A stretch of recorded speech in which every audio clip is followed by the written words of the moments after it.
καπουτζί και πρωινό στο κρεβάτι. Η Λιδία πάγωσε.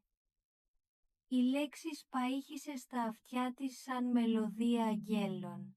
Η τσίχλα έμεινε ξεχασμένη στον καναπέ. «Αλήθεια λες? Και τα παιδιά?» ρώτησε, με τη φωνή της να τρέμει από ελπίδα. «Τα έχω κανονίσει όλα», την καθησύχασε ο Σάββας, χαμογελώντας συνωμοτικά. «Η πεθερά μου, η αγαπημένη μου Χαρούλα, έχει ήδη συμφωνήσει να τα αναλάβει. Το μόνο που της είπα είναι ότι η Λιδία χρειάζεται ξεκούραση γιατί τρέφεται άσχημα τελευταία και αμέσως σήμανε συναγερμός για μαγειρική. Η Λιδία δεν το σκέφτηκε δεύτερη φορά.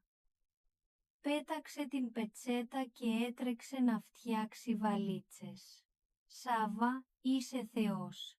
2 μέρες χωρίς φωνές, χωρίς τον πατέρα μου να διαμαρτύρεται για τον λογαριασμό της ΔΕΗ, χωρίς την Αλεξάνδρα να μιλάει για γαλλικό κινηματογράφο. Μέσα σε 2 ώρες, το ζευγάρι βρισκόταν ήδη στο αυτοκίνητο, ταξιδεύοντας προς την Πελοπόννησο.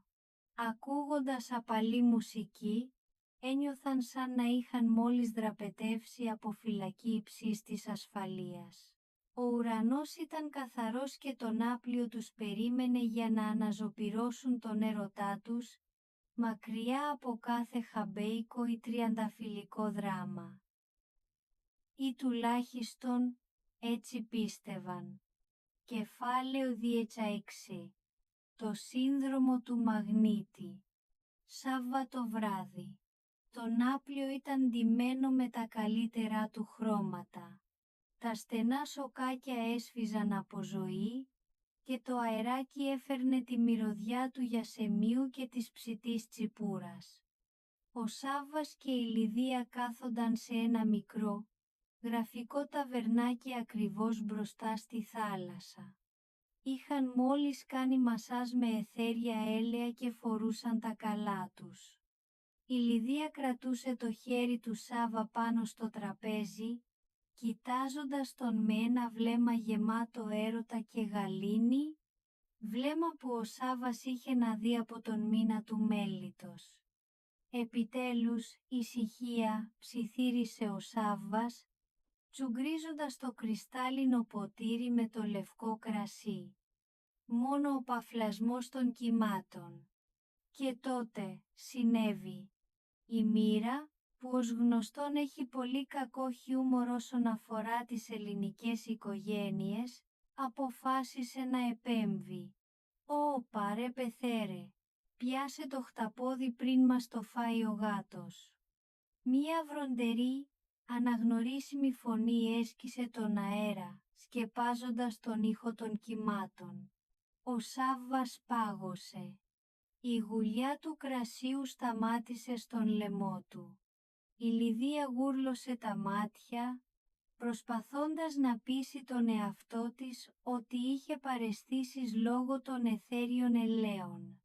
Γύρισαν αργά τα κεφάλια τους προς τη μεγάλη παρέα που μόλις είχε καθίσει 3 τραπέζια πιο πέρα. Ήταν ο Μάνθος. Ο θορυβώδης, πληθωρικός κριτικός στεκόταν όρθιος, κουνώντας μία πετσέτα στον αέρα. Αλλά το πραγματικό σοκ δεν ήταν αυτός. Δίπλα του, ο Βαγγέλης Χαμπέας με το πουκαμισό του ξεκούμποτο γελούσε βροντερά, ενώ η Χαρούλα προσπαθούσε να του σκουπίσει το πηγούνι από το λάδι της σαλάτας. «Ο Χριστός και η Παναγία», αναφώνησε η Λιδία, πιάνοντας το κεφάλι της. «Τι κάνουν αυτοί εδώ?» Ο Σάββας έπιασε γρήγορα τον κατάλογο του εστιατορίου και έκρυψε το πρόσωπο του. «Μην κοιτάς, Λιδία, μην κοιτάς. Αν δεν κάνουμε οπτική επαφή, μπορεί να μην μας δουν». Αλλά τα πράγματα ήταν πολύ χειρότερα.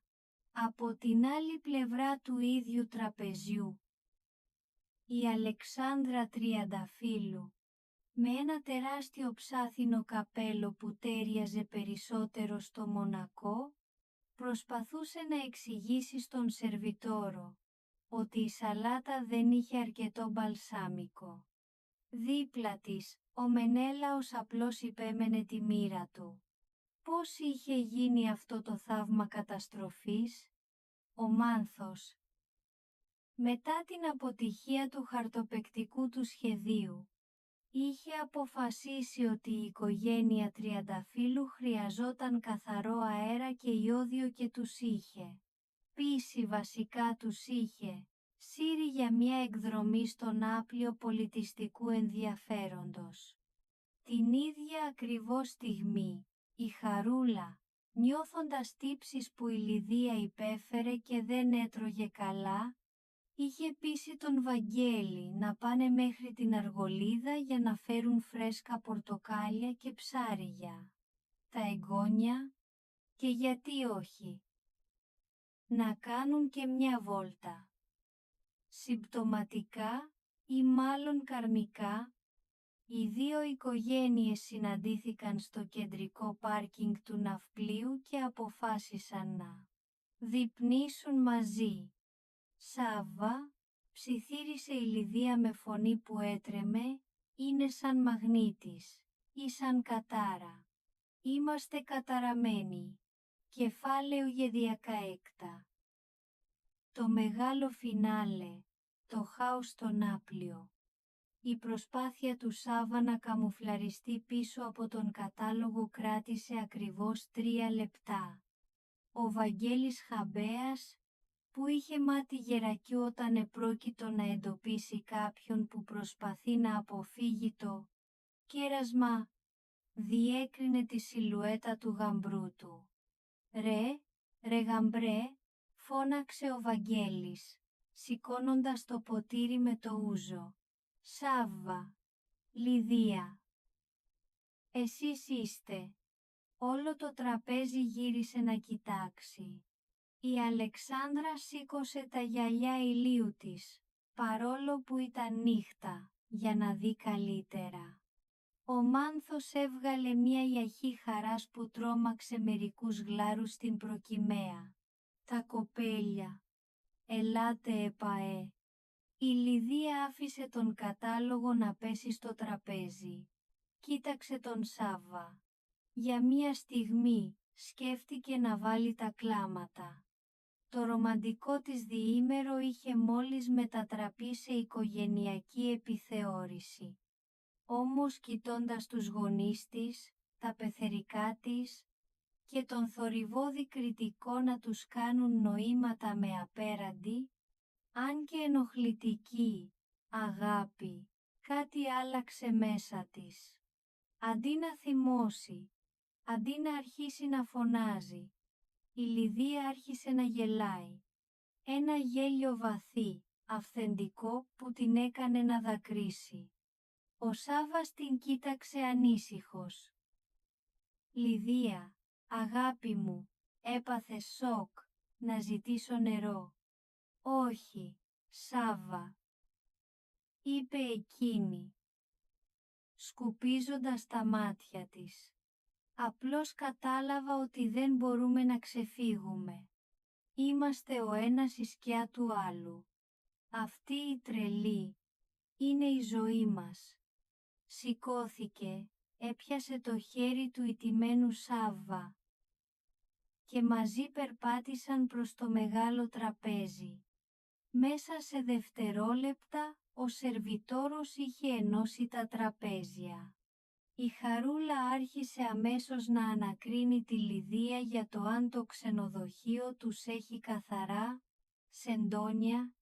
Ο Βαγγέλης παράγγειλε άλλη μια γύρα καλαμαράκια για τον πράκτορα γαμπρό του, η Αλεξάνδρα ανέλυε την αρχιτεκτονική της πόλης και ο Μάνθος γέμιζε τα ποτήρια τραγουδώντας μια αυτοσχέδια μαντινάδα για την τύχη που σμίγει τα μάτω. Σόγια. Η συμφωνία οικογενειακής τρέλας συνεχιζόταν με αμείωτο ρυθμό. Δεν είχε ησυχία, δεν είχε ζεν, δεν είχε ρομαντικούς ψιθύρους. είχε μόνο φωνές,